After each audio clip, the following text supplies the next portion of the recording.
I was living in Kentucky. I'm from Louisville, Kentucky originally, and had started doing sort of these wood cutout paintings with a kind of one-time stenciling, so I could use spray paint as my paint.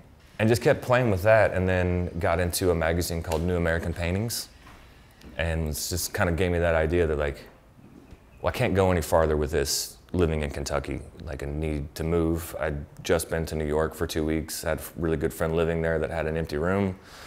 So I just packed up all my stuff and just moved. Like, no game plan, like didn't have a job lined up, just a place to live and like $2,000. And just ran with it from there.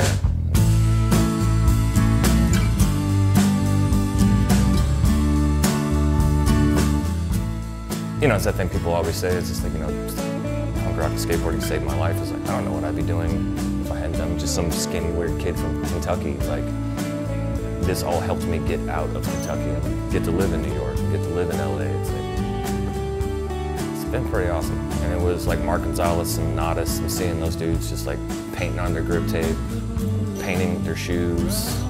It's like, you can do that? And it's like, oh, well, I own this stuff, so I can really do whatever I want to. And then just kind of watching the creativity through skateboarding. When I started working with Adidas, like, kept developing into a bigger project and a bigger project. And then as soon as Colin at Adidas asked me, like, hey, would you want to paint a mural? I was like, yes. And especially getting to paint it at the Berrics, and then you guys let me come down there and pick where I wanted to do it. I'm like, well, it's obviously right there. Like, I feel like that spot gets filmed so much.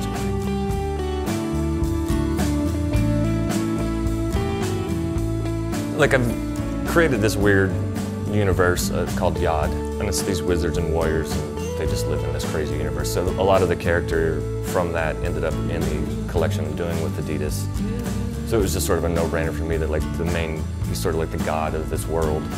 That's his head. It's like, well, it's a no-brainer. Like, he's the guy that goes on the wall that's going to be overlooking that whole skate park. Like, hopefully it's not intimidating looking for anybody, but it just was a no-brainer. It's like, it's that guy. Like, he's the one that I have to paint.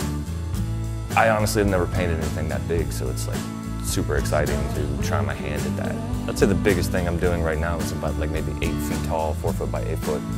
Sort of trying to picture this big has been really interesting. Especially with drawings, like larger drawings, it starts, it's like it's a 22 by 30 inch piece of paper. It starts with a little stick figure in the bottom of a shape I'm thinking in my head of like how this person should stand.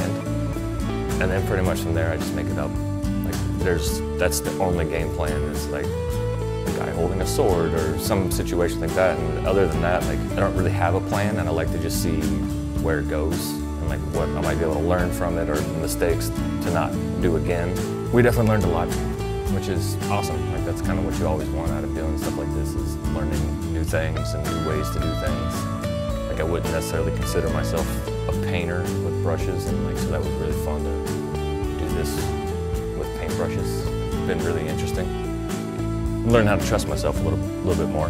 The palette I work in is definitely one I can see, and I can see what I'm doing, but the drawing stuff sometimes, like, in theory I know how colors work together, but sometimes maybe I'm just seeing a tonal difference, like I'm not seeing what everybody else is seeing, but I'm pretty confident that'll work.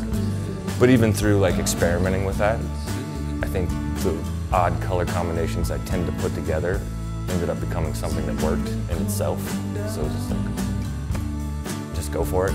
Like, don't worry about putting wrong things next to each other. Just like work that out as you're doing it. Because when you're right here, it's just abstract shapes. And it's like, then you go across the room and you can kind of see what the whole thing looks like. And it's just like, whoa, it's really big. And you know, it looks like one of my drawings, just gigantic. Like, it's really cool. It's really awesome to look at.